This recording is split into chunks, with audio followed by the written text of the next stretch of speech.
Okay, there we go. Recording in progress. Okay, screen and everything okay? Yeah, everything looks good. Everything sounds good. All I right. just I wanted to tell you that I looked up Walker Lake, Uh-huh. and I don't think I'd ever been there, but I know, where it was. And, the Walker River drains down the mountain from Yosemite and Bridgeport. Right.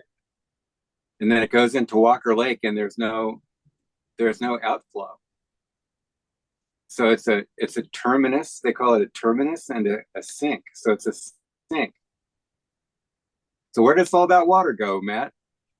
Yeah, I believe it's all going down to the southeast there, over towards Amargosa and Beatty, exits at Beatty, and on down the headwaters for the whole Amargosa River. Yeah, can you tell me that again? Because what it looks like to me, I made the movie on the Elwha River, remember? And so I told the story of the river. Like, I went up to the top of the glacier and you see the drip, drip, drip of the glacier melting and comes down, the vegetation changes, and you start getting insects and birds and fish and trout fishermen start getting up there, and all that stuff. And so I told the story of the river, and what it looks like to me is a river. It looks like a river all the way down from Walker Lake down into the Colorado. Can you talk about Yeah, that? yeah, everything's beneath the surface there. The aquifers are running underwater, under the ground there. Nobody could see them, and just like the waters are running over here in the Mojave Desert that nobody can see. They're, 50, 100, 200 feet beneath the surface. You just can't I see it with a naked eye, but it is flowing 24/7. Yeah, and you said, I think we talked about the U.S. Ecology Low Level Nuclear Waste Repository and how that had leaked. And then you mentioned the nuclear testing, and there were radionuclides picked up, I think you said, a mile from the last testing site. Well, we're talking about two different subjects. The U.S. ecology site at Beatty was leaking in the 90s, and it was detected, and it was determined that it was contaminating the Amargosa and the water system over at Beatty. And the other is the last underground nuclear test. A year after the explosion, they tested waters a mile away from the epicenter, the explosion site, and they detected all these radioactive nuclides in the groundwater. And so, in my layman mind, I see that these things migrated in the water for over a mile, and this has been going on for some time. Like I say, the water is moving beneath the surface and nobody sees it, but it's picking up all these other contaminants that are we're unable to detect with the naked eye unless we have scientific equipment to determine what is what's contaminated and what's not.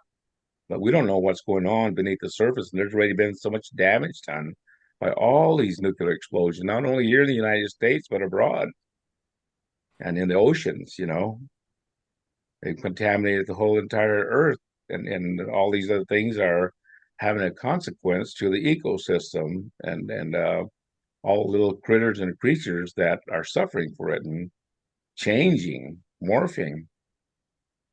It's a strange combination what has happened, what mankind has done to the earth and the entire ecosystem because they didn't know. They had no inkling of what they're dealing with back when they discovered this power of nuclear energy. They released the beast. Yeah, and Walker Lake is right by Hawthorne, Nevada, which is the U.S. Navy Munitions Center.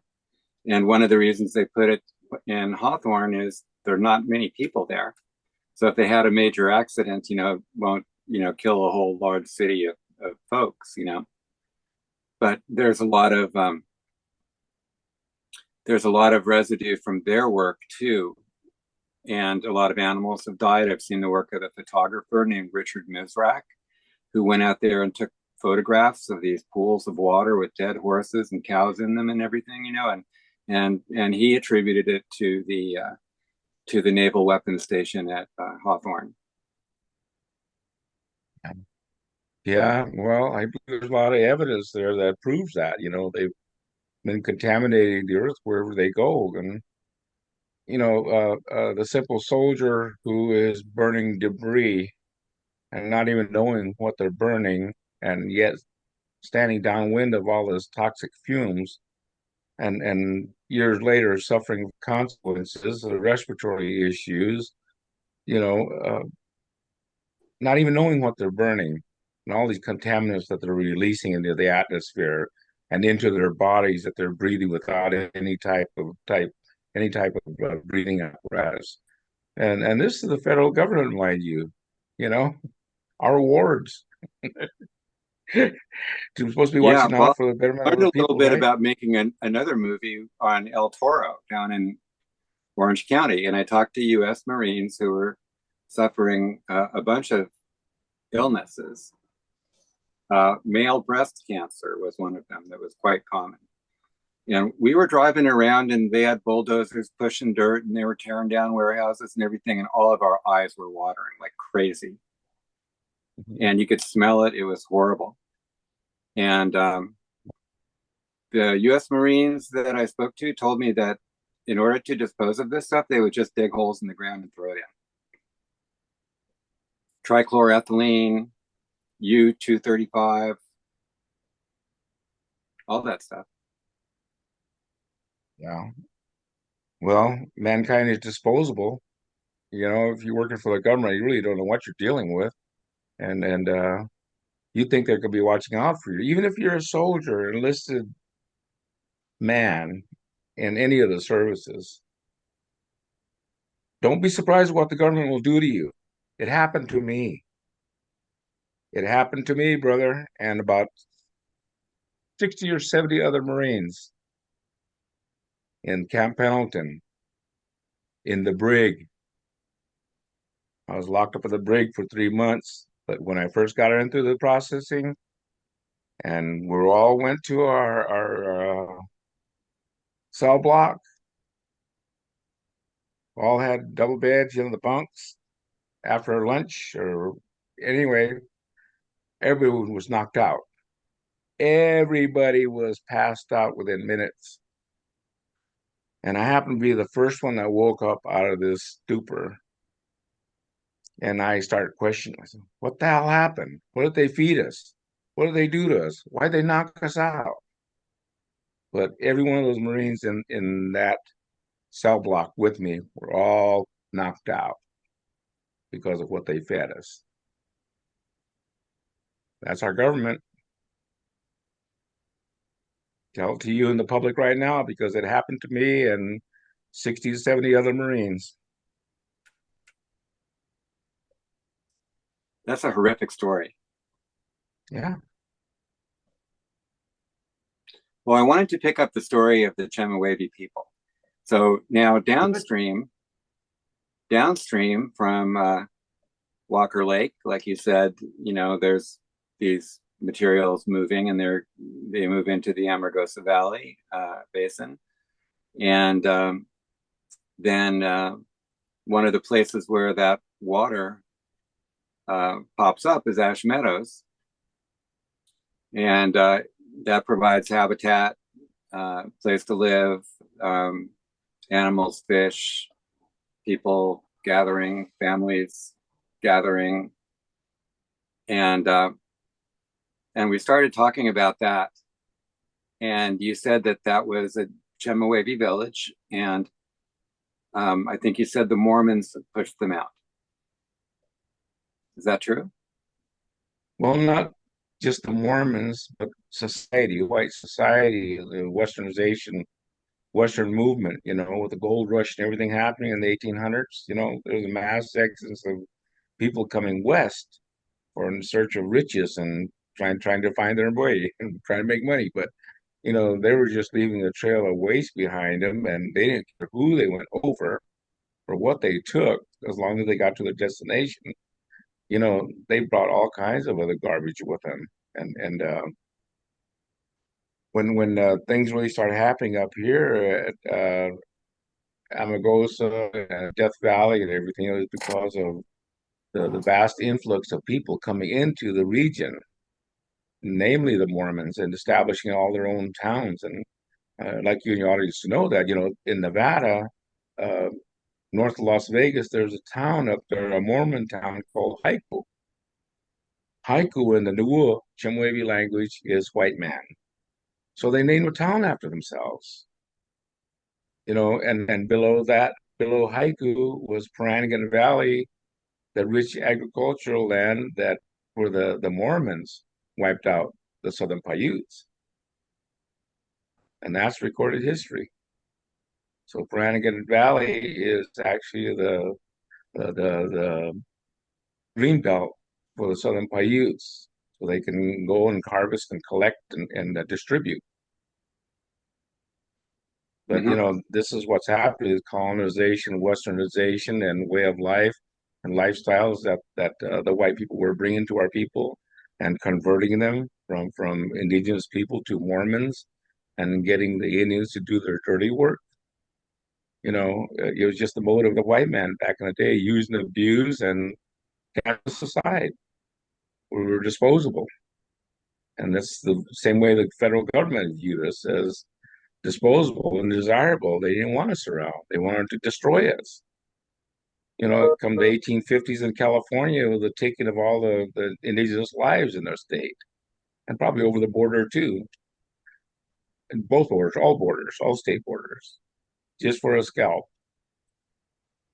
But they were doing it, and it was happening in real time back then, and our people were fleeing, trying to hide and trying to protect and trying to survive.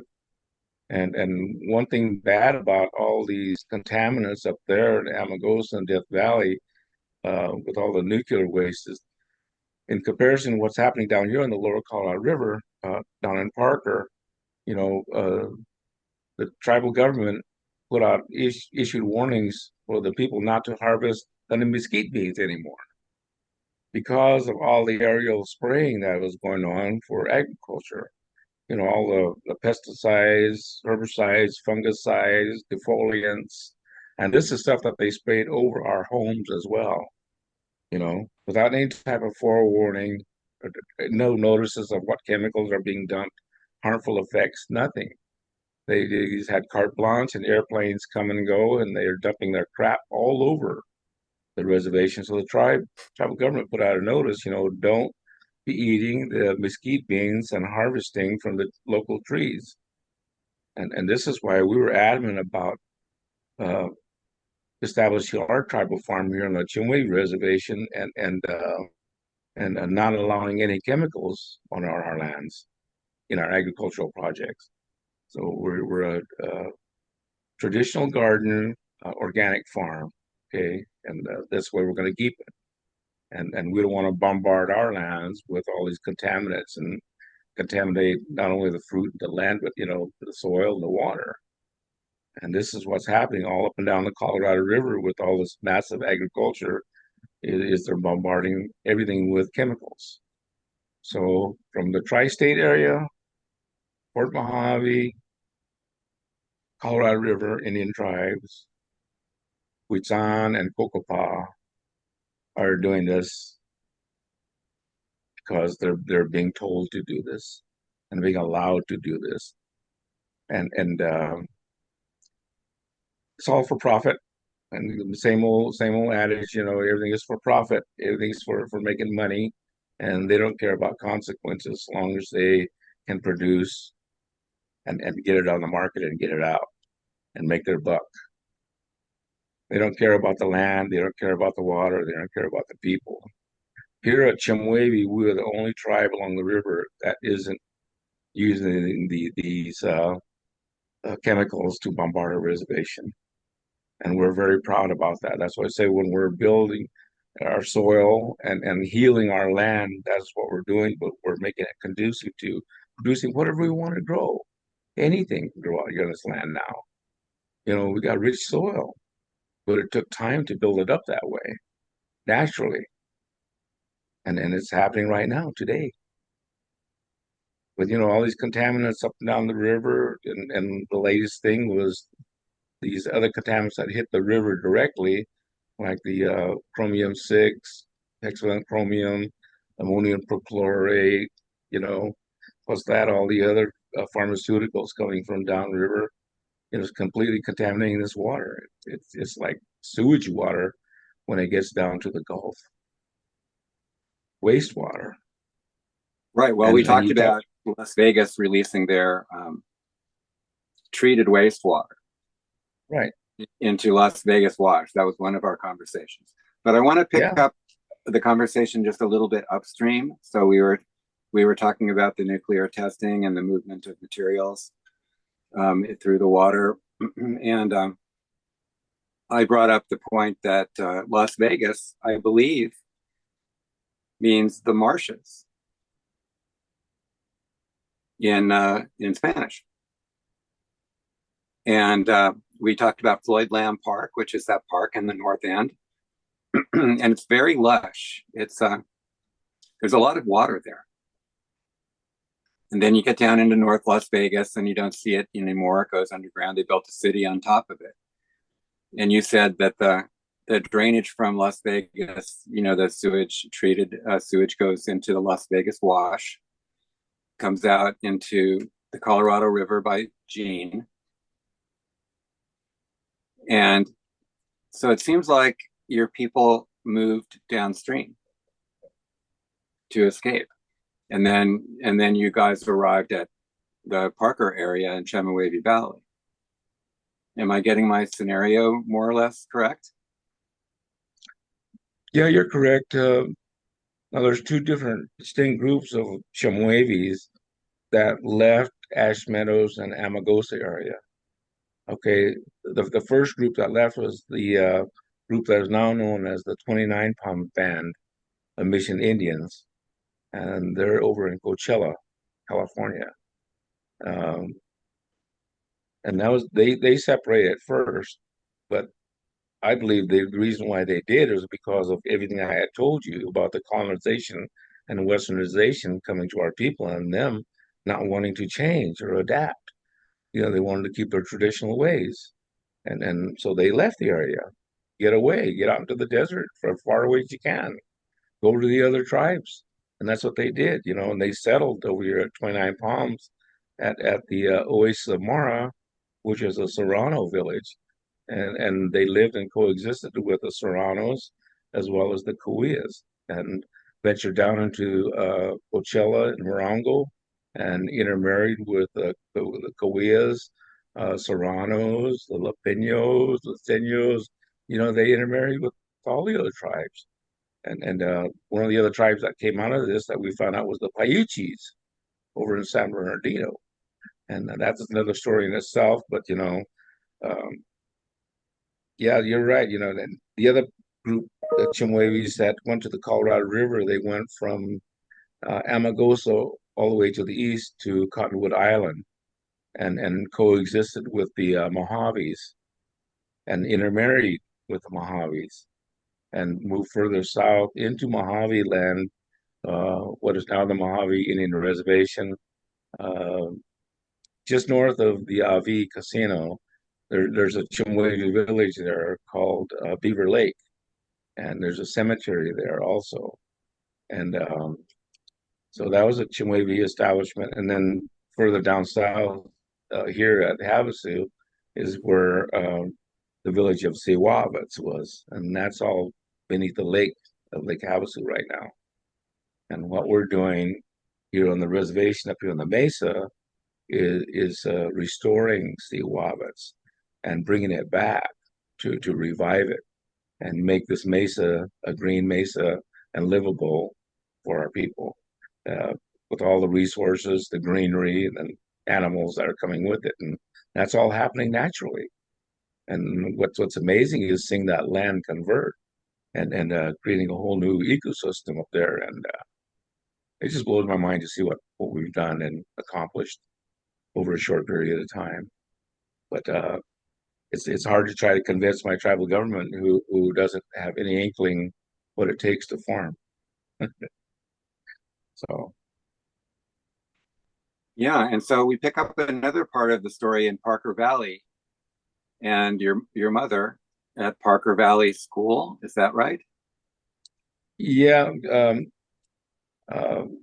when Parker Dam was being constructed and near the end of completion, the federal government moved all the Chimwevis out of Chimwavy Valley, out of Siwavis. And that's all what's beneath the lake, all the villages and the farms and whatnot.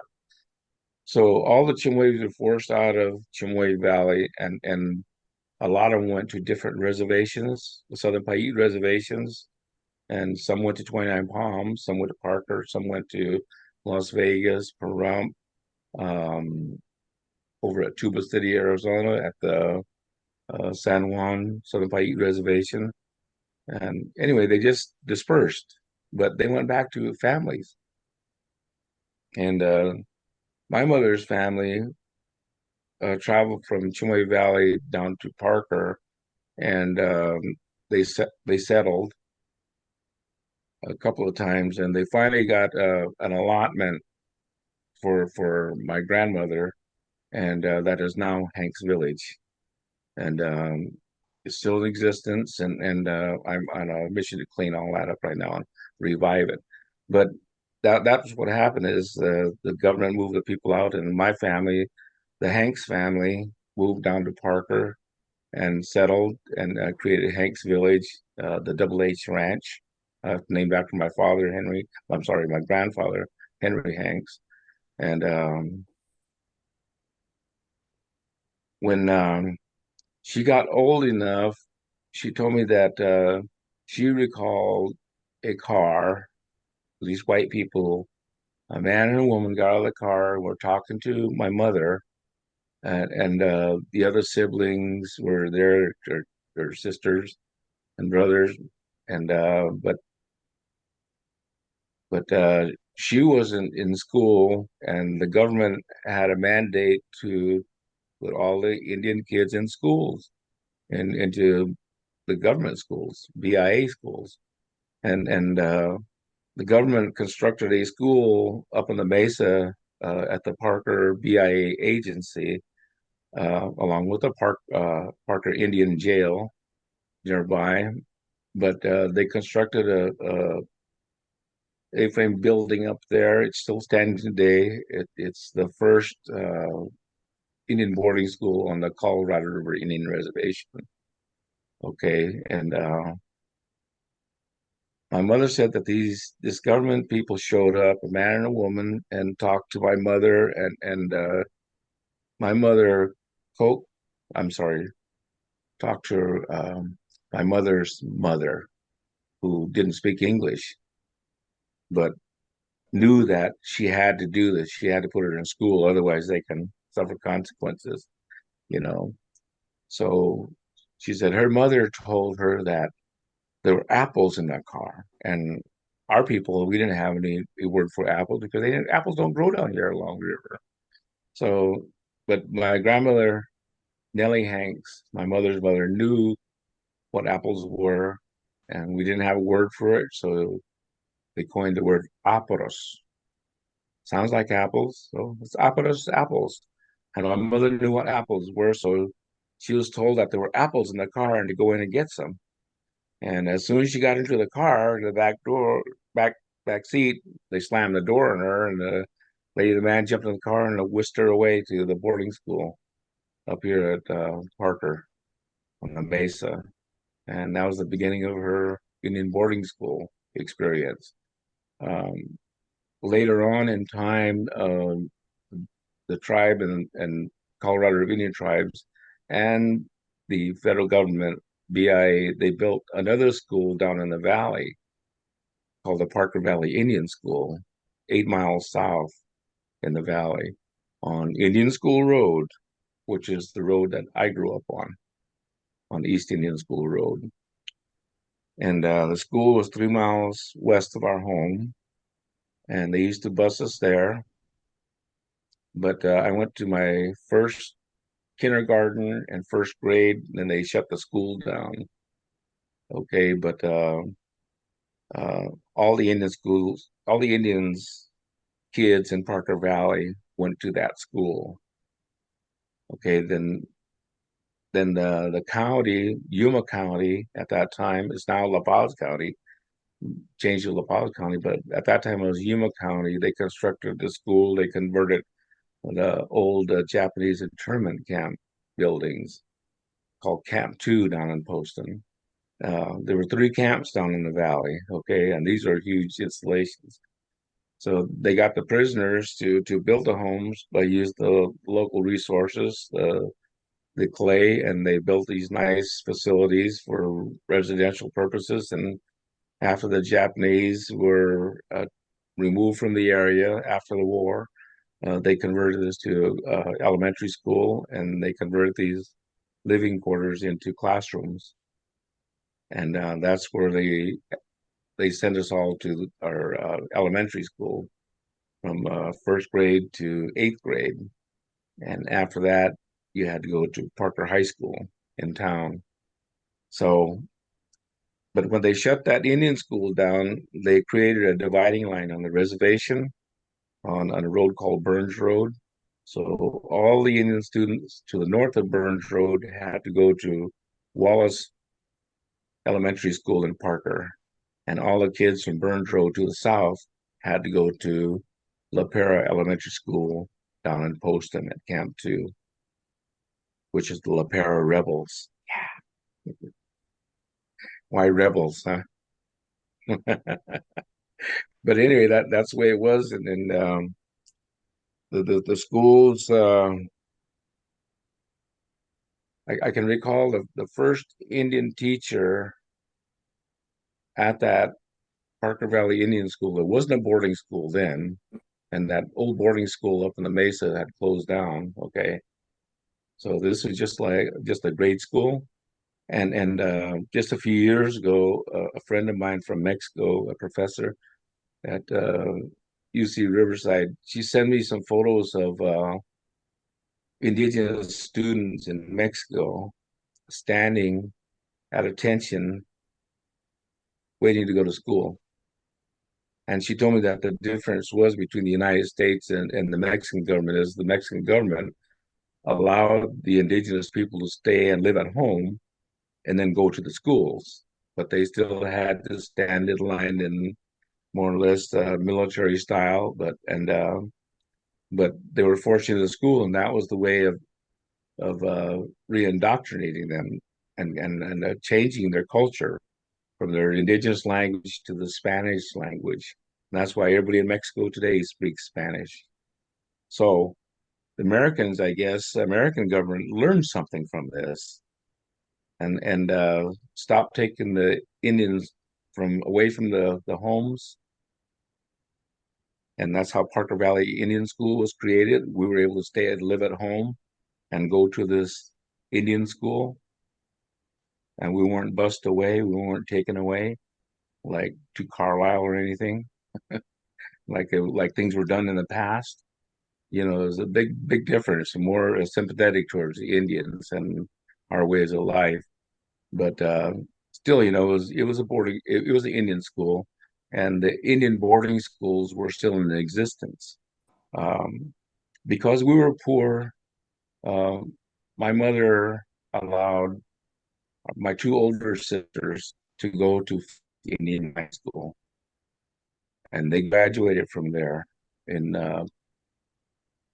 1968, 67. But they spent 4 years out there, and you know, we just didn't have enough money for all of our family.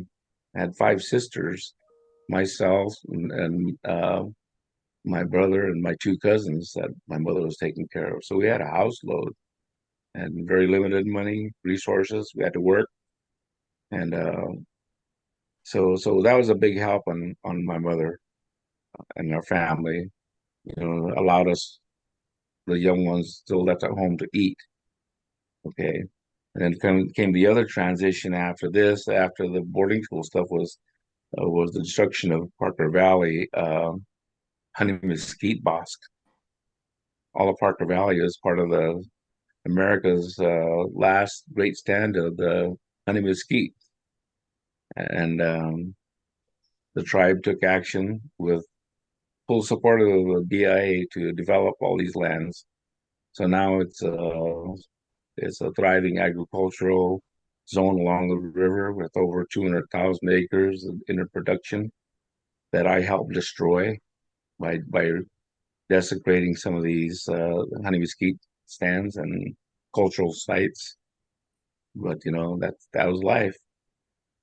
With Parker Valley and the Indian boarding schools, there was still to the west of us, Sherman Institute back then to the east, Phoenix Indian High School, and to the north in Nevada was Stewart Boarding School in Carson, Nevada. And this is where a lot of the Indian students from all the tribes went to these three schools from the Southwest primarily.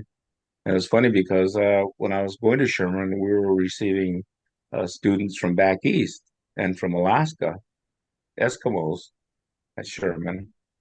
And that was different to me. But little did I know at the time that when the um, boarding school at Shamawa at Salem, Oregon was open, they were receiving kids from all over the country.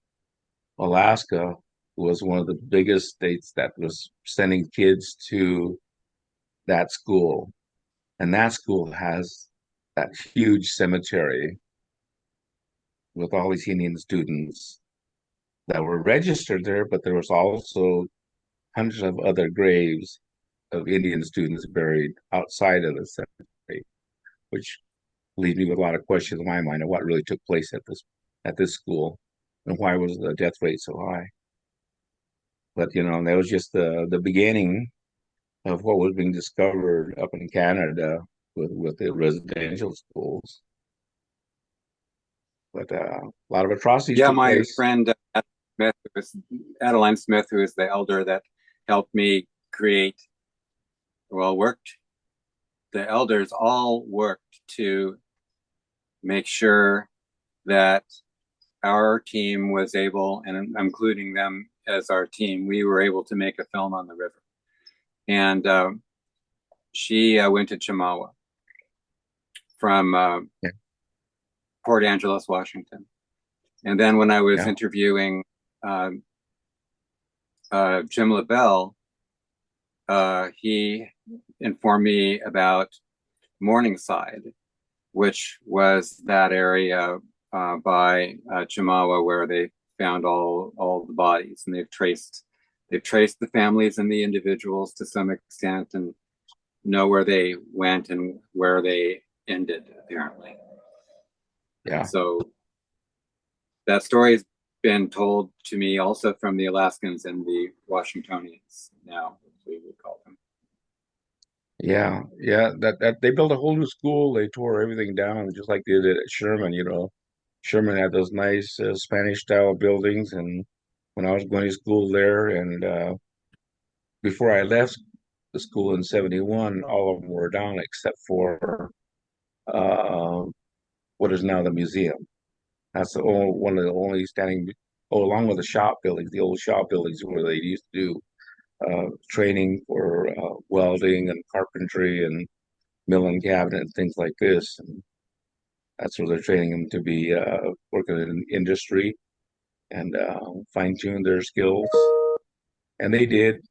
And they went out to work in the inner city of Los Angeles, everywhere else. But they went right into the melting pot, and that was the design of the federal government. And then all the relocation programs start taking place with the BIA and taking Indians from reservations and putting them into Los Angeles, San Francisco, Chicago, and trying to further themselves, get an education, whatnot. The Indian relocation program, and that was the genesis of the population of the Indian boom in California. That's why there's so many Indians came to California. The population is why, because they came and they stayed. Those went to Los Angeles for relocation. San Francisco, Sacramento. They stayed and they raised their families and they started forming all their own little groups and Indian clubs and whatnot. And when my sister was going to school at UCLA, she joined them, and she was an active sportsman, and she was active and interacting with all the other tribes out there in Los Angeles, befriending a lot of people, similar to what I was doing at Sherman with all the other Indian students. I have friends from all over the country, different reservations, and I'm really happy about that because I got to know a lot of other cultures that I never would have known. You know, a lot of friends. Well, we talked about the water flowing from Walker Lake underground, we think, and carrying the radionuclides and some of the uh, perhaps the low-level nuclear waste is, one concern is from Yucca Mountain, and we know about U.S. ecology. So the river flows. It's underground, it's above ground, it's back underground.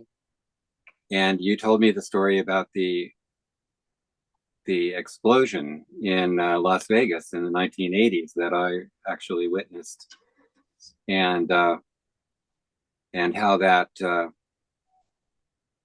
it was perchlorate, right? It let out a lot of perchlorate rocket fuel contamination that was, I believe, documented as going into the Colorado River and flowing down to Yuma. And there was a cartoon in the paper about the lettuce fields taking off like a Yeah, rocket, the heads of lettuce, rocketing up into the sky. yeah, And you made the point that what goes in the river keeps going. It goes into the Arizona Project, it goes into the canals into San Diego, and it goes down the Colorado River all the way to Yuma. So I wanted to just quote you or try to quote you a little bit on this watershed, this big watershed where water moves and we don't always see it. And you mentioned that the Chemehuevi people had always gotten along well with the Quatsan down south, and that you had preserved the Quatsan Dream Trail through your farm in testimony or recognition of the fact that these tribal groups basically got along and respected one another. So I started thinking of this whole watershed all the way down, that we don't know much about, we don't always see, but gets in the drinking water here and there, and Los Angeles and Lake Matthews and Tucson even. And as I got that picture in my mind, I was really blown away. And I started talking to people about it, and they were blown away. Because, the youth and the non-native people think of it as a desert. You don't think of it as a series of habitats and watersheds and areas where species grow and interact and thrive and sustain themselves, and where people sustain themselves and live and have families. And anyway, it was a different recognition. So I wanted to raise that about how this system connects people and communities and civilizations, tribes, people.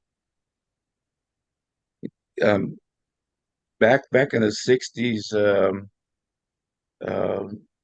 there was a release of a reservoir over in Arizona, I believe, uh, mill tailings from the uranium mining, and it got into the Little Colorado River, which fed into the Colorado River, Grand Canyon area.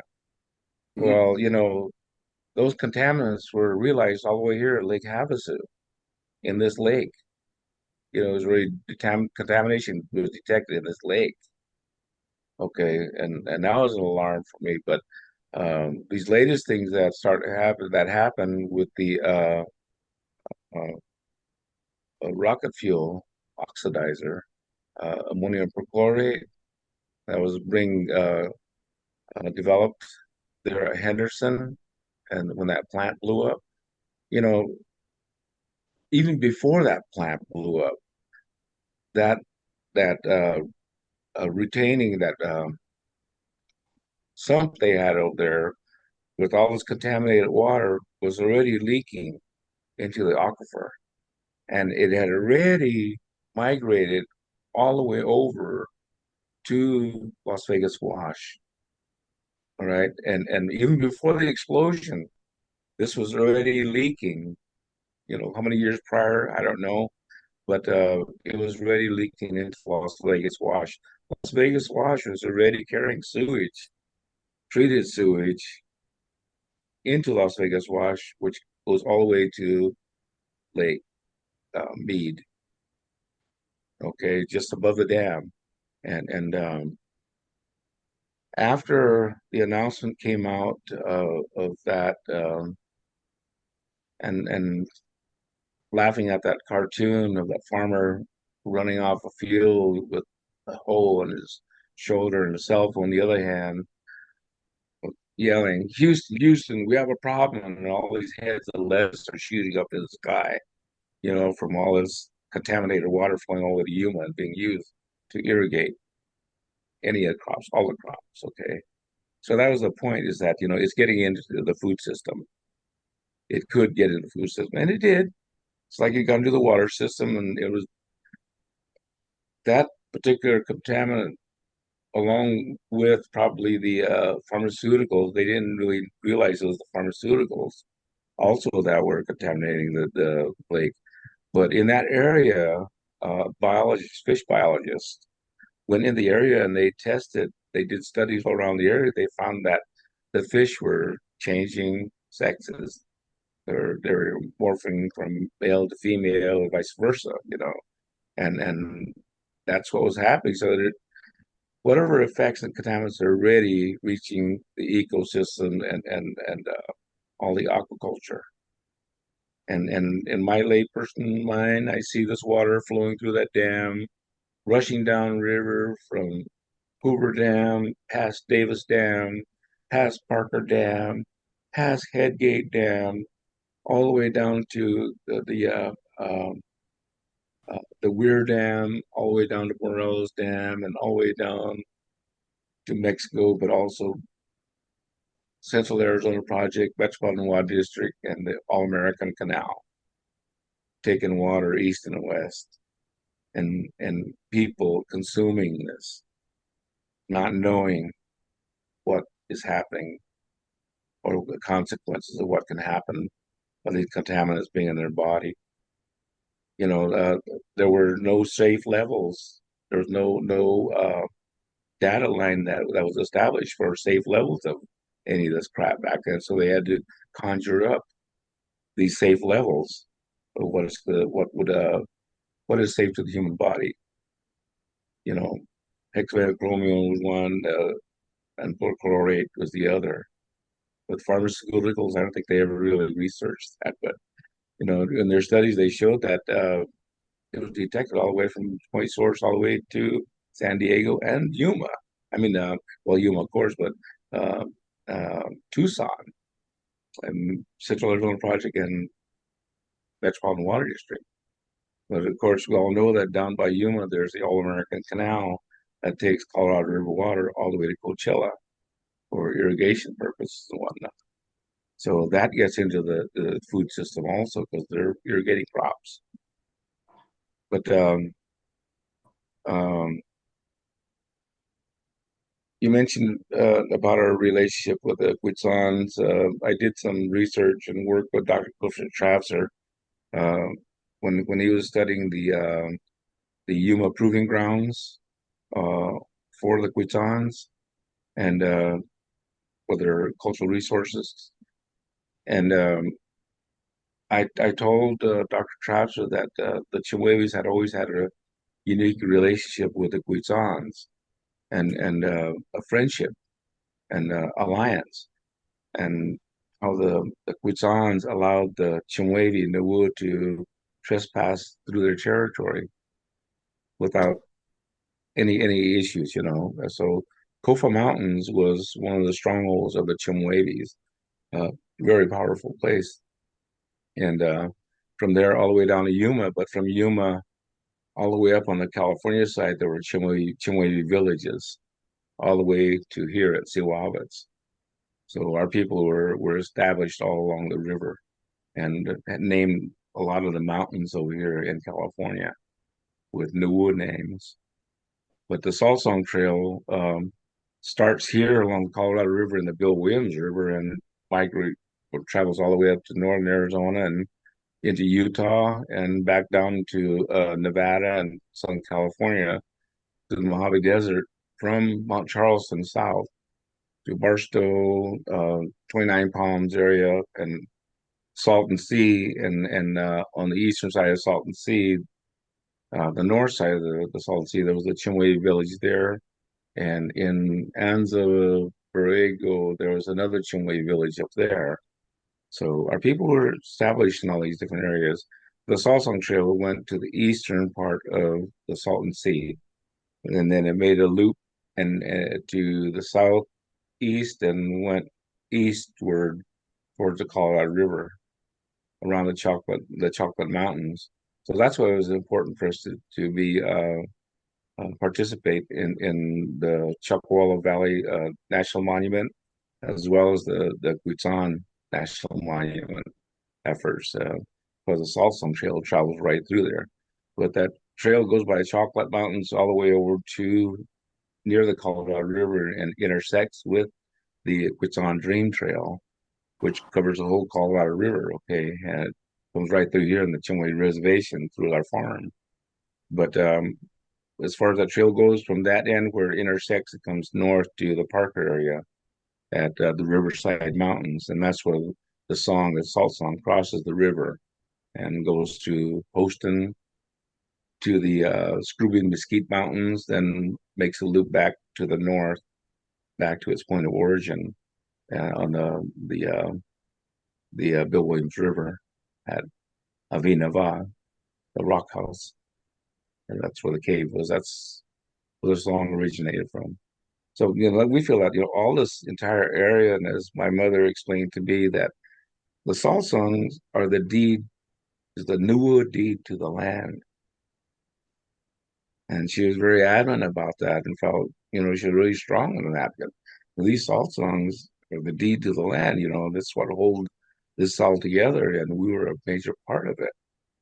So interacting with the other tribes, the interstate commerce, or even international, going to Mexico and whatnot. But back in the day, our culture was very strong. The Yuto Aztecan were very strong, and they became divided and separated, and and that's why we're reaching out and reconnecting with other tribes like the Kauai-Sioux all the way over in the Tehachapi Mountains because we are one and the same people. We're Nuwu. They go by a different name, and the Paiuchis are our people in San Bernardino, but they go by Paiuchi. 29 Pound Band, they go by 29 Pound Band, but they're Nuwu. And same with the Chimweus at Grit, the Redfoot Committee, they're our people. So they're all Nuwu, and we're adamant about protecting the Mojave Desert. And this is why I called that meeting with our nemesis, Susan Kennedy, the other day to talk about these issues and the importance of it to our people and why we're so adamant about protecting the Mojave Desert and all these different natural resources, namely the water. And can Water you is tell our lifeblood. listeners who Susan Kennedy is? Pardon? Can you tell our listeners who Susan Kennedy is? Oh, Susan Kennedy. She's a very smart, articulate woman.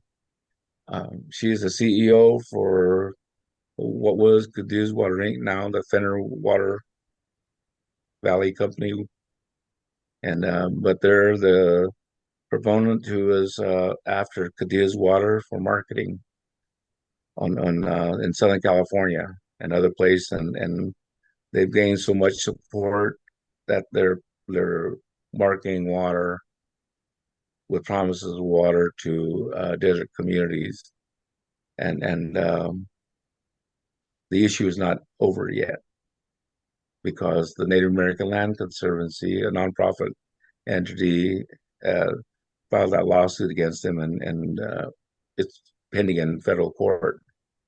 But the, these people are out for getting support from tribes and trying to get tribes to join their efforts and their water marketing scheme. And the whole issue is all about profiting and money and more so. So how did the meeting go? Meeting went well, better than expected, and I got what I wanted. And this was the burning question that I've had for a few years, and wanting to talk with her and to ask the question. And this question would be the title of a gathering, um, a forum. What's the story with Cadiz? So I invited her. I asked her if I invited her to come to the reservation for a presentation and bring her cohorts and talk about what Cadiz is and what's going on.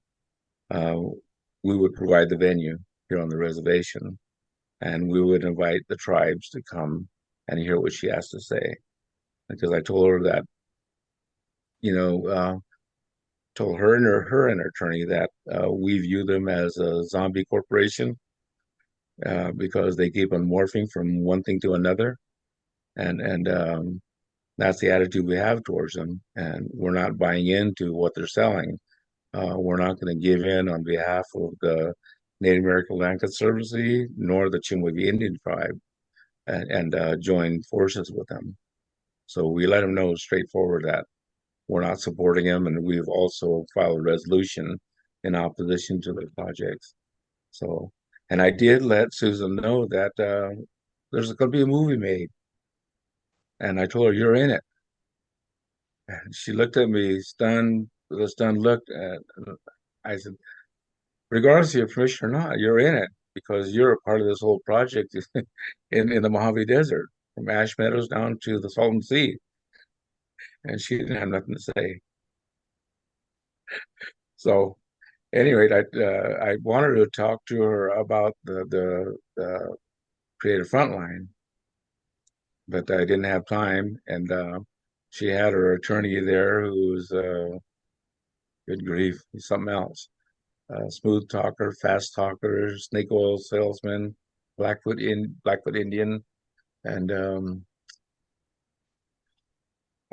I don't know what else to say about him, but he's trying to convince the tribes to join forces with him, and he thinks that he's advocating as beneficial and helpful to the tribe. But in my opinion, they're struggling. They need help, as much help they can, and the tribes would help them and save them if the tribes joined them, because they're looking at water issues and water banking and tribal control. So they're going to use the tribes. But overall, what I was after was the question to ask her is, would you come to a meeting? And she said yes. So I got what I wanted out of her, and we'll let the rest take place and unfold. And I've got some funding available for a venue, and it'll probably be within between now and January. So I'll keep you posted on that one. Well, that's quite a big story. I Yeah. have a friend, and I'll tell you about my conversation with him. But he's a longtime musician, Hollywood, rock and roll, and a very sensitive person, very progressive, interesting. And he said, this is amazing. It's a story of American history, was how he put it. I wouldn't put it that way, but he put it that way. And he said, and it's the history of the West that people don't fully understand. Yeah. And Oh, yeah. that's why I wanted to start at Walker Lake and work all the way downstream, downstream, downstream. And then you go sideways over to Riverside, and you go sideways with the canals and the water and the people looking for jobs and the water supply for LA and all this kind of thing. We're all connected. And that's what he Yep. got. Yeah. Yeah. So hello, Lawrence, and thank you for listening and being interested in this story. Yeah, there's so much going on, and it has far-reaching effects. And what I told Susan is that when we first began our conversations, that this whole thing started with somebody over in, or was it France or England, that seen the satellite picture. But in my opinion, it wasn't just something that he came across; it was something that was shown to him. Somebody directed him to see this. Somebody within this governmental structure in the United States of America keyed him in on it, them in on it. But they had a plan already, and the plan was water. And you look at the time that this all took place, 1983, when the drought was really started to come on strong, and how everybody was thinking about water, and and they all of a sudden they see this, and they see there's abundance of water, and somebody directs them. Oh yeah, you can make some money.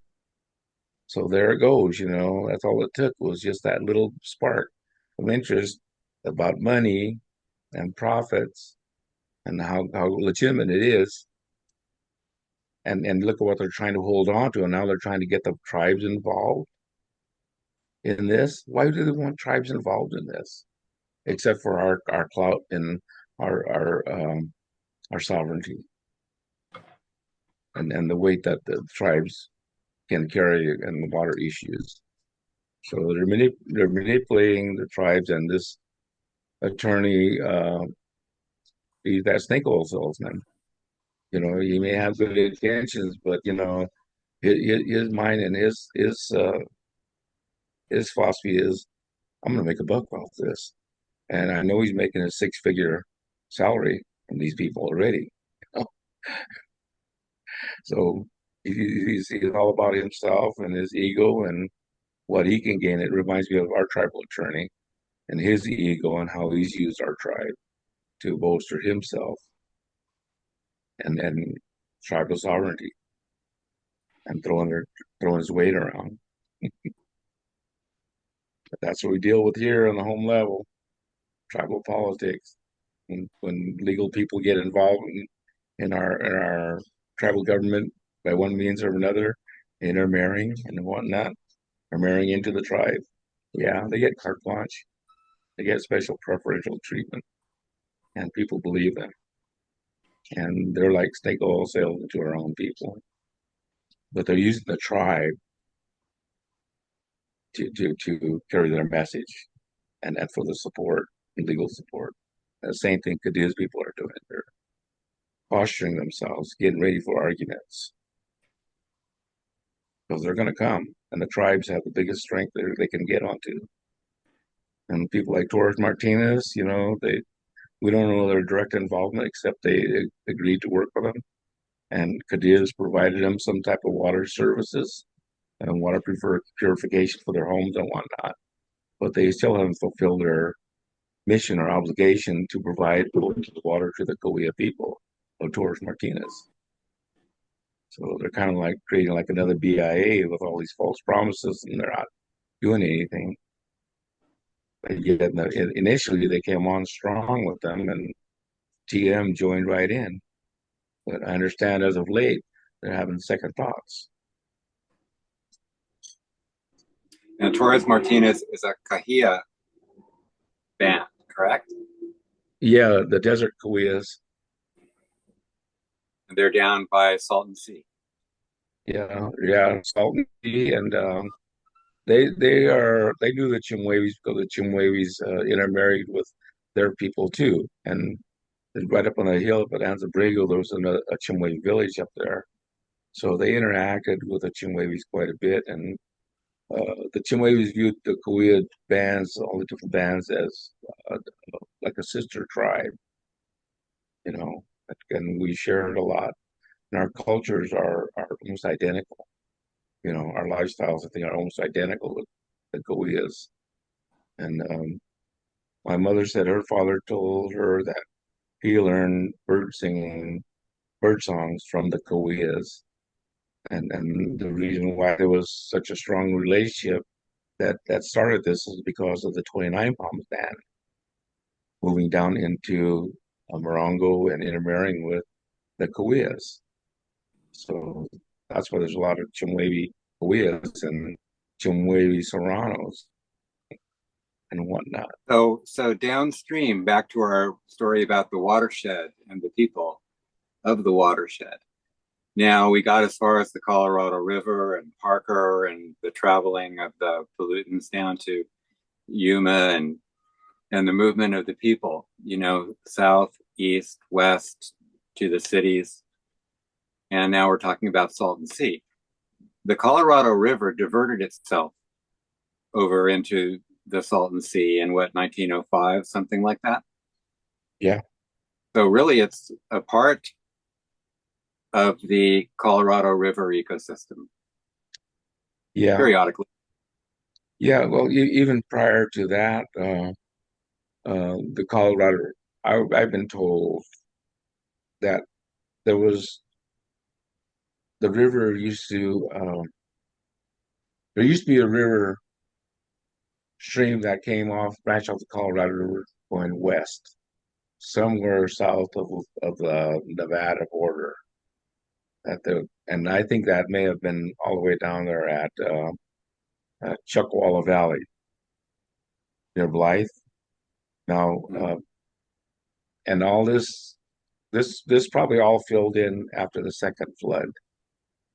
Okay, and but geologically, over time, the Colorado River historically flowed from the Blythe area all the way to the west into Chuckwalla Valley. Okay, and I believe that after the second flood, all that was came to an abrupt end. Okay, and all these basins were filled in. But I believe that river possibly flowed all the way around near Chirocco Summit and Mm-hmm. exited down at the Salton Sea, making But that would be what they call ancient Lake Cahuilla. yeah, yeah. But anyway, it flowed down below and exited down to the Gulf. And I was just watching a program this morning of the folks out there with these drones looking for the ghost ship that is buried under the sand and everything. And they found it years ago, and indigenous people depicted this on the petroglyphs over in the mountains near San Diego. They depicted a photo, I mean, a drawing of that ship, and so it was there down by it's south of Desert El Centro, El Centro, California, Right, and the ocean used to come up that far. right. Now, we think of time as just, you know, this happened a long, long time ago. It wasn't all that long time ago, a few hundred years back, maybe 1,000 years back, for that matter. But you know, the river had changed everything, the whole topography and the areas, and as of last, the river used to flow around by the Chocolate Mountains over into the Salton Sea, and that flood, but all that would change after that. But the point I think is that all those areas were open areas, and if you really look at the area along the river from Parker, that was opening into the Gulf 10,000 plus years ago. That open Blythe wasn't there. That town of Blythe wasn't there. That was all marshland. But from Parker, the mesas on drop down into the valley, 80 feet. Then from there down to the Colorado River, another 20 feet, and all the way down to the Gulf. That's all drainage. That's all drainage area and river and geologic activity change things over time, and the water started moving in different directions. I was just explaining this to one of the nurses in Parker yesterday about the petroglyph I found at the Old Woman Mountains that shows the Colorado River. Uh, this is the biggest river map, Colorado River map I found. Okay, and it's 40 miles away from Colorado River, but it's so intricate that it shows the Bill Williams River, the Colorado River, and going down through Parker all the way down to the Gulf, but also shows the Gila River coming into that, joining in. Okay, and but when the river goes down from where Parker Dam is down to Parker Valley, and it drops below the mesa at the agency where that Indian school is I told you about, the river used to make a bend to the left there and stick to the mesa on the Arizona side, then go all the way down and exit down by La Paz, down by Blythe. And over time that's changed. Now the river flows straight and then it goes by Big River and makes a big bend to the right. Okay. But back in the day, the river flowed wild, and once it hit the valley, it just dispersed like that, and went all through the valley. But the main current was on primarily on the Arizona shore. And that petroglyph out at the Old Woman Mountain shows that. And I was saying, that's a change in time that, and I know where the river used to flow, and because the BIA and the tribes they did a diversion there. They took a whole bunch of old junk vehicles, cars and buses and stuff like this, and tossed them in the river to try to change the channel. And they did, and all these vehicles are still in the river down there. But that's where the river used to make the bend. Okay, and that is the site where the tribe put the Ahamakaw Preserve. It's a landmark preserve right now where they're restoring the land. They have the lake backwaters back in there, but they're regrowing tribal indigenous trees, honey mesquite, screw bean, willows, cottonwoods, and like this, and trying to reforest their lands and whatnot, and grow native foods. And honey mesquite beans, they grow and they harvest it, and they have a machine that processes it now. And anyway, that's my little story, my take about the river and petroglyph, and what how much that means to me, and how it changed, and the Colorado River changed over time and naturally. But the dams had a lot to do with it, all the way up.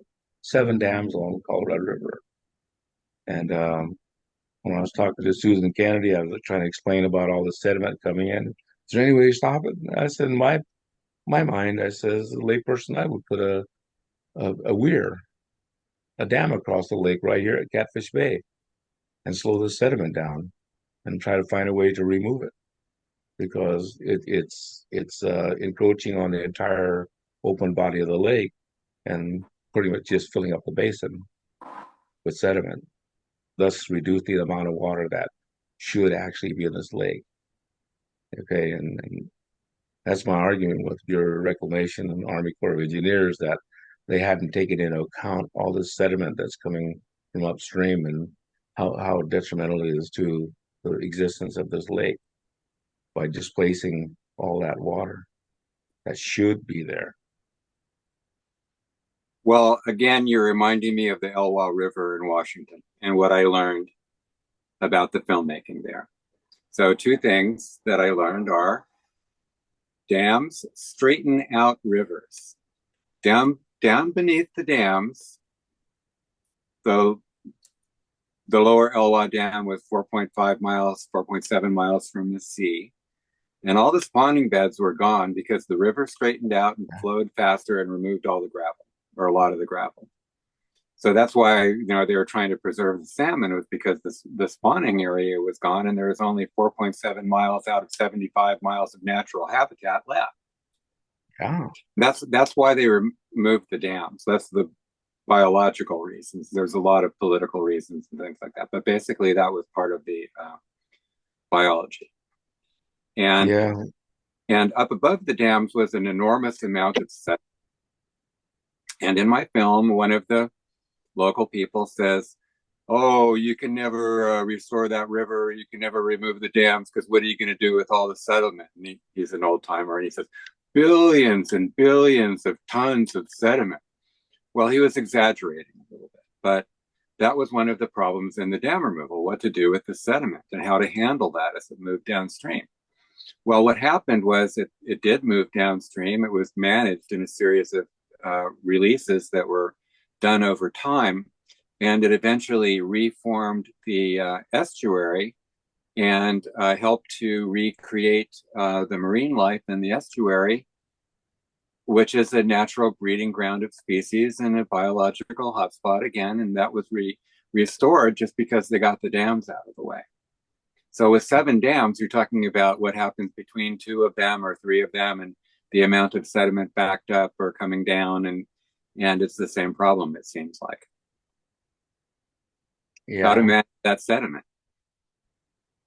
Yeah. Well, naturally it would flow all the way to the ocean and start filling up the Gulf. And I think if it had been if the river had been left alone, that things would have things would have been different, for sure. But we wouldn't have all these other issues that we're dealing with today, and if mankind has just been conscientious about their use of water and having respect for that water, where it comes from and how long it takes to get there. But uh, massive building, overdevelopment, overuse, abuse, waste, all came with it. And it's still going on today. That's the sad thing is that it's going on from day to day and nobody's trying to do nothing about it. Yeah, and You removal know, of people. yep. And that naturally, this water, if it flowed through, it would flush straight through. And that's why I always use the an analogy of, like blood running through our veins. It's like Colorado River, it branches out, and there are other tributary little veins that take water or blood to the other precious parts of our body. And same with Colorado River, it's either on the surface or beneath the surface. But it's helping Mother Earth survive and cleansing the earth. You take all this sediment and waste and let it deteriorate naturally and wash and cleanse the place. And the little creatures and microorganisms are going to thrive on these things, and they do. But nowadays, things aren't reaching the end source, and it's like in my body, if my vein is plugged up right here, it's going to create other problems upstream. Same with the river system. You have to look at Mother Earth as a living thing, and these waterways as veins in the body of Mother Earth. It's got to cleanse itself, and let the things flow naturally. But there's been so much disruption, so much disruption. It's like the point I was trying to make about the impact on Death Valley, a man's footprint on that land, sensitive land that once you step on it and come back, and you bring others on it, it's going to come back more and more and more. And by the same token, you start taking water out, the land's going to drop, create that void. And I'm trying to explain this to Susan Kennedy, who is like talking to a wall. Oh no, it's going to replenish itself. It's always going to be there. There's plenty of water to go around. That's what there may be for now, but once you get all these communities extracting water, you know that aquifer will surely deplete. Oh no, no, no, no. So they're right, I'm wrong, and that Well, that's her that's the background, attitude. she has a good education. It's in marketing and it's in corporate executive policy and strategy. It's not in engineering. It's not in water policy. It's not in ecosystem management. It's not in water management.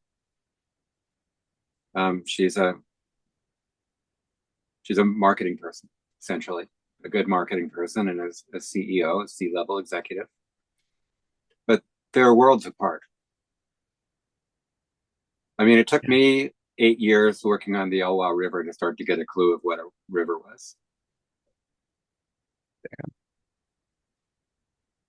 And I had teachers, I had my elders, who said, "We'll teach you. You'd be a good student, but we'll teach you." mhm. That's why I'm Yeah, talking to you. They said, "Robert, take care of the water." When I left Washington, take care of the water. yep, yep. Well, one of my friends is coming this weekend from Tohono. He's a traditional chief from the village of St. Lucie down near Aho. And once we met, we hit it off. And the reason why he came here was to pray, to pray on the river, and that's how we met. And we hit it off, and we went down to the river and we prayed together on the water, and we befriended one another. And he's been coming back since. But we've been learning from one another, and which is good. And I'm introducing him to the world that I've been involved in for the past 40 years with land restoration, land protection, sacred sites, and water protecting waterways, things like this. But all for the name of our people, because that's my role, it's my obligation as an individual and as a traditional leader. I've got to take care of not only myself but everybody else around me best I can. A lot of times I bite the bullet and do this, but it's something I have to do. Well, you and I had a conversation about Ash Meadows, and we were talking about how to get, you know, people, the public interested in Ash Meadows, and you were talking about the voles, the little voles, and we talked about the pupfish, how they're, symbolic species, that we've probably all heard about and read about in the LA Times, and it's a very special place. And there's 28 endangered species there, I think, and something like 26 endemic species. So for those reasons, it's really a special place. It's an example of maybe the way it once was in the river ecosystem and habitat, and how things worked and succeeded. And you talked about your work with Native American Land Conservancy and the purchasing of certain springs to protect the water. And then you said Ash Meadows is a target for us. We'd like to go back to our traditional lands and offer some healing practices and work there.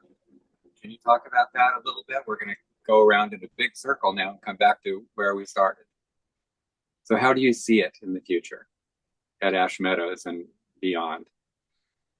Yeah, well, as I mentioned before, it's been an awakening for me these past 2 years, um, and educating myself about Ash Meadows, Indian Point, Amagosa Basin, Beatty, Death Valley, Timbisha Shoshone, Town of Shoshone, Huahaba, the hot springs, and you know, um, it's such a powerful place that it's keeps attracting me there, and the stories that I'm telling to my son and my family is exciting them. And what's really beautiful about that is that he has a girlfriend who is Southern Paiute, who is related to a lot of these folks up there, and not only in Southern Nevada but Utah also. And Ash Meadows and all the little critters out there, and that pika, the pupfish, it's one place that people know that these things are there, but there are so many other places out here in the country that people don't even know that there are other things out there, such as that tropical fish I told you about that I found here on the Chimway Reservation. Nobody will ever see that, I believe, but yet I seen it. And, Ash Meadows, was a Chimway village, a group of the Northern Chimway. They were known as the Northern Chimways back in the day, and that is the group of our people that migrated south, the 29-point band, and what became the Chimway Indian tribe. Okay, but we originated from the area, and we had strong family ties with all the other Southern Paiutes, and because that's who we are. We're still Nuwu, Southern Paiute, and but they refer to us as Chimways or Ichimawib because of, well, the place that they already established here in Chimway Valley. You know, they had been here before, and they migrated throughout the whole area. But when the Chimways are going to different areas, they're going to visit family. They're going to visit family in Ash Meadows at yeah, sorry, from Ash Meadows down to the New York mountains, down to Paiute Springs, down to Bonanza Springs, down to the Overland Mountains, 29 Palms, and the Oasis of Mara, and then down to Coachella. They're all going to visit family. Our people weren't moving from place to place; they were traveling. That's why you'd have some Chimwevis who would be listed on a register here from one place, but yet they'd be interviewed in another place, and then there's confusion. Oh, where'd you come from? I'm from all over. I'm here, I'm there, I'm everywhere. But that's why there was so much confusion about the numbers of Chimwevis who resided in different areas because they'd always be traveling from one point to another, and there was always to be with family, you know. But Ash Meadows is really important because it in meeting with Susan Sorrells, it inspired me to learn more about our culture and going back to that book, the Southern Paiute history that my mother had given us, you know, uh, that adage that she wrote in there about the general locale of where our people originated from, but she didn't know exactly, and, and that's what I'm happy about. I found the place where we originated from, and my tribal council, the Chemehuevi Indian tribe, in working with uh, Susan Sorrells and Friends of Amargosa Basin, um, are adamant about um, land back, the land back issue, and uh, especially about uh, Chemehuevi land back, because our people became dispersed and after they moved out of the area, and we're finally reconnecting. We're the sixth generation back that is finally reconnecting with where we came from. But the Wapa band has members there that came from there also. So, they're working with us and we're making cultural and family ties. Um, and through the Chemehuevi tribe, our efforts are to looking at getting some land back on for the Chemehuevis in the name of the Chemehuevis.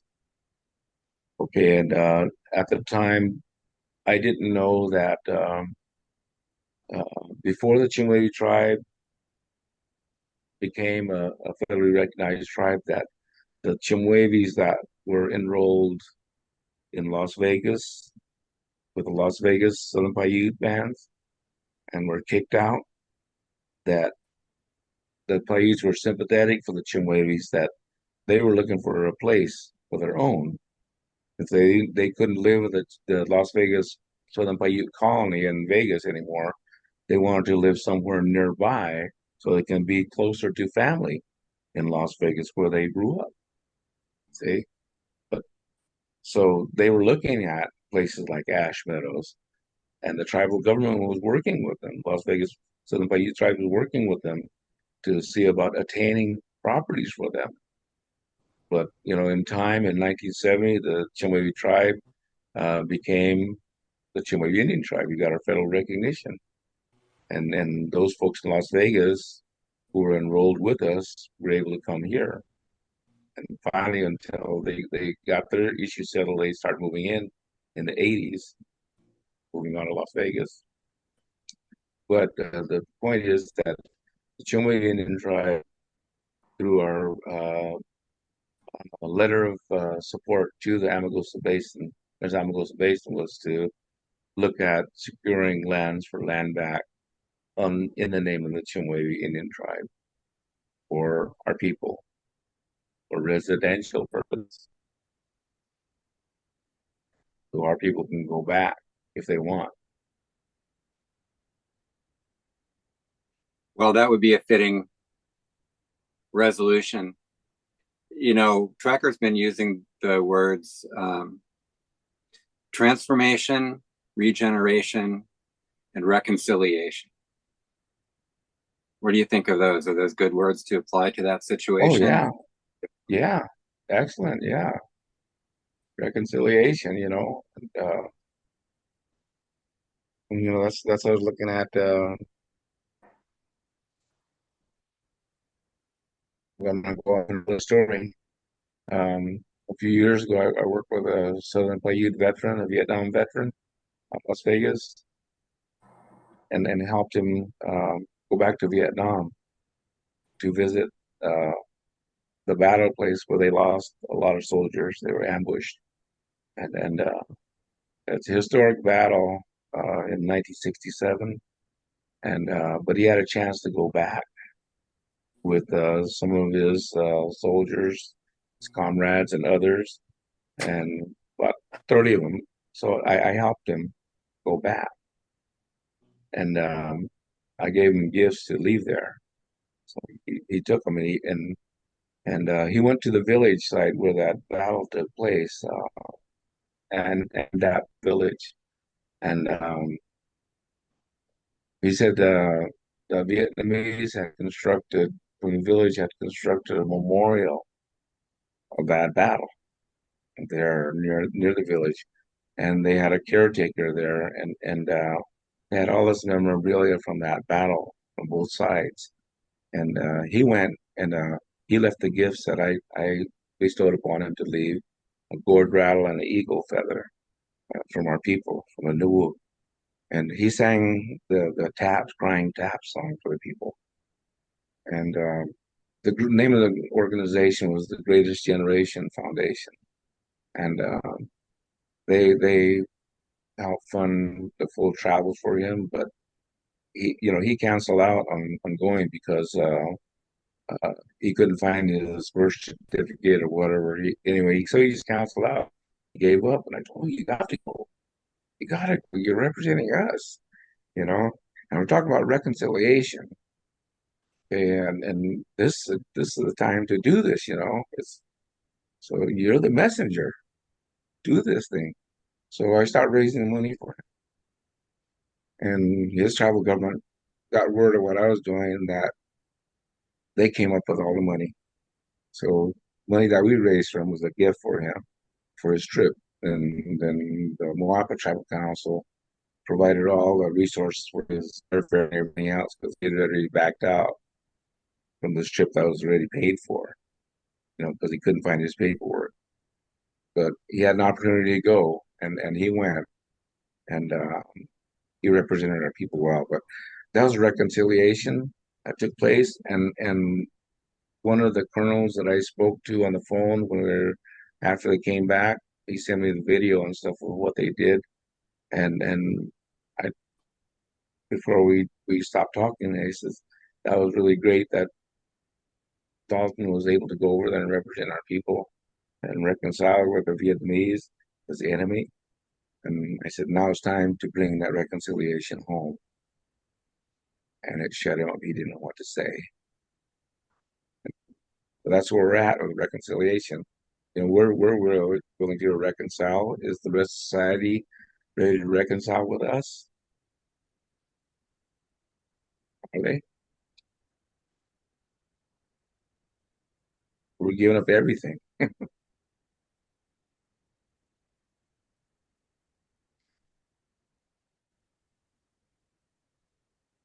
Well, thanks. Pretty amazing. Pretty amazing life. Here we're born at a certain time and we go through our lives and we go to high school and we talk, and it's just an amazing life. And thank you so much for the stories, multiple stories, and how we have tied it all together on the river and the peoples and the species in the watershed and the water flowing. And it's all downstream. It's downstream from a historical point, and maybe we'll get to a turning point in that transformation. Yeah, it reminds me of swimming in drain ditches in Parker.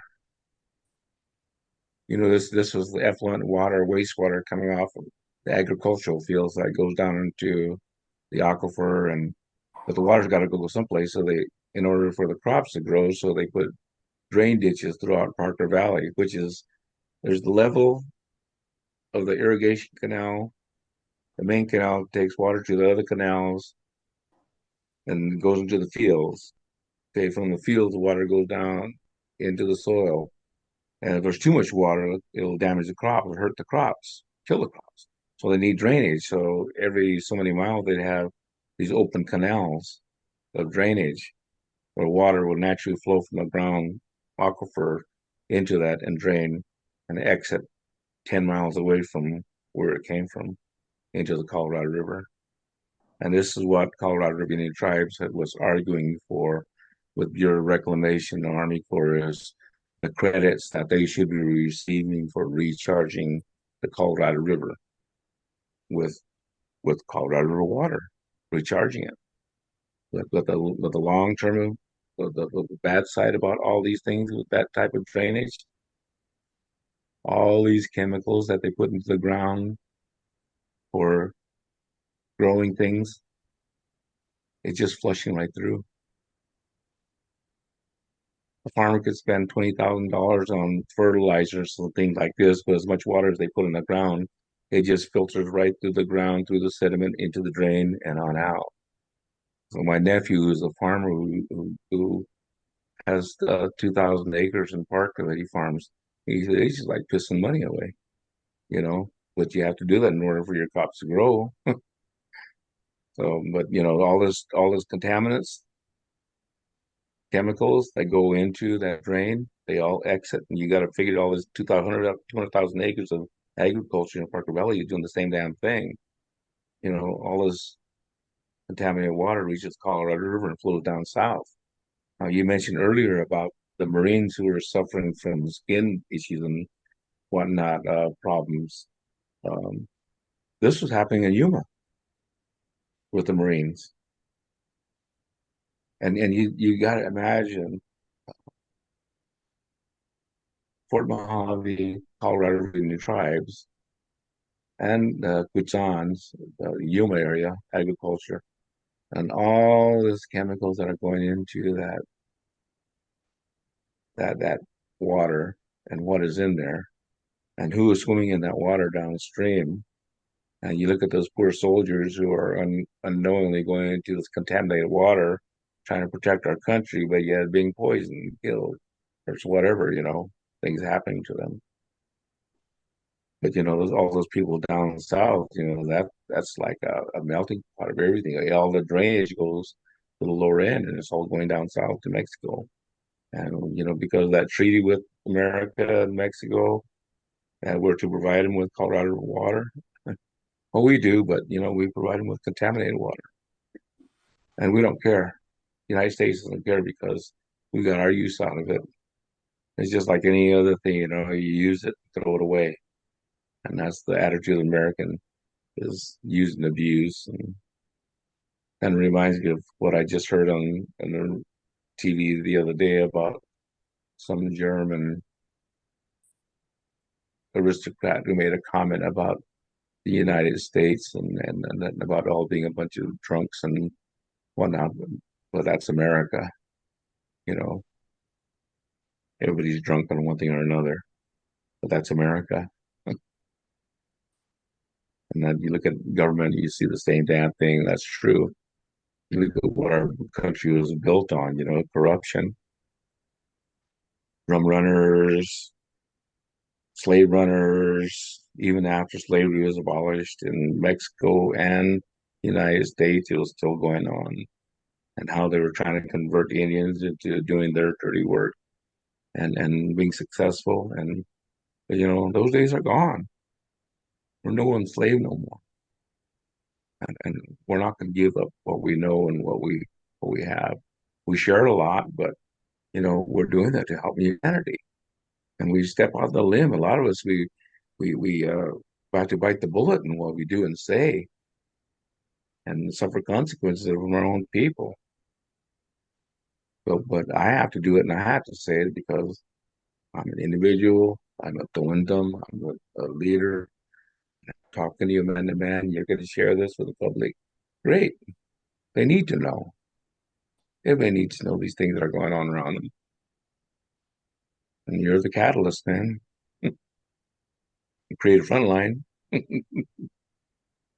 Yeah, well, I wanted to be a documentary filmmaker when I was a kid, and I had no idea where it was going to lead. And, from El Toro to the Colorado River to Walker Lake to ammonium perchlorate to radioactive nuclides to the water supply of Los Angeles.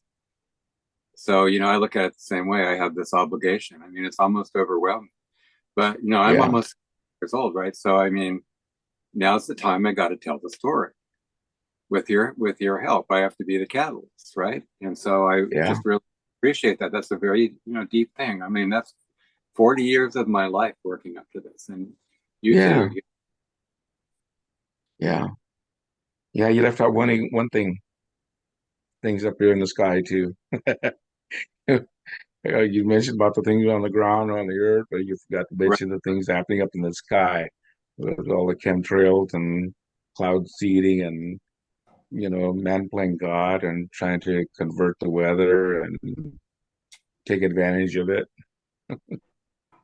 And they are. Yeah, you have a friend who saw that bins of, I guess it was aluminum, some aluminum substance that evaporates up to do cloud seeding, and you've actually seen those, or he had actually seen those in various locations, correct?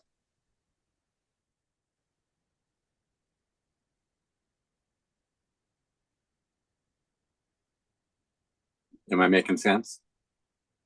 Well, the DRI, Desert Research Institute, is shooting up, what was it, silver iodine? Yes, that's it. Yeah.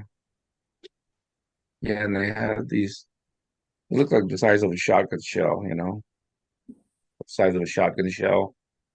And they have these little machines up there in the mountains placed strategically, and they put this thing in there, and then they let it go off, and it takes a number of hours for it to disperse all what's in it, but all goes up into the sky and seeds the clouds and creates precipitation, either snow or sleet or rain or whatever, but it does add water to the ecosystem. That's one thing that DRI approved, is that it is contributing to water to the ecosystem through the rainfall and snow, and they have it recorded. So that's what I'm interested in, finding out their science and the Well, there's a data. there's a topic for our next conversation. Yeah, maybe by that time I'll go to DRI and pay them a visit. But that's why I advise Susan, though, going to go visit them and look at their records, because everybody's getting false readings or impressions about the weather and the amount of rainfall that could recharge Cadiz. And I said, y'all getting false information, because all this is man-made by man playing God and creating weather. And that's just the beginning of it. The other thing is that this big contraptions up in Alaska and Argentina, trying to manipulate radio waves and change weather, manipulate weather. There's things like this going on all around the country, not just by the United States, but all the other foreign countries too. Harp. Everything's happening around the world, and people don't know what's going on from one side to the other, what one country is doing and the other, but it's all contributing to what's happening in the world today. Look at the amount of rainfall down there in Texas right now. 9 inches within 24-hour period. Good grief. Stunning. Yep. But it's just the beginning. More to come. More to come. Well, But thanks for hopefully your there'll time be and conversation, Matt. sure thing, and hopefully I'll have something a date set next time we talk with Susan, and it'll probably be between now and January. I'm saying probably November of Got a it. little meeting here, or December. It all depends on her schedule and my schedule, and if the Chumwe tribe is willing to let me do this on the reservation. Like I say, and I told Susan this, that there were a lot of people telling me not to meet with her and almost begging me not to meet with her. And I was shocked to hear that people thought I was going to accept money from her. My cohorts, it pissed me off. People Well, thought I'd yeah, be let's on the talk tape. soon. And I've got to go, and I appreciate everything again and all the learning. And I hope the rest of your day is really good, and that we It both is. get some rest. And I'll talk to you real soon. Yeah, sure thing. Well, I got my last treatment tomorrow in Parker. I'll be all energized with iron. Five Wow, days that's really worth. awesome to hear. All right, brother. You take care. Okay, Bye. take care. See ya.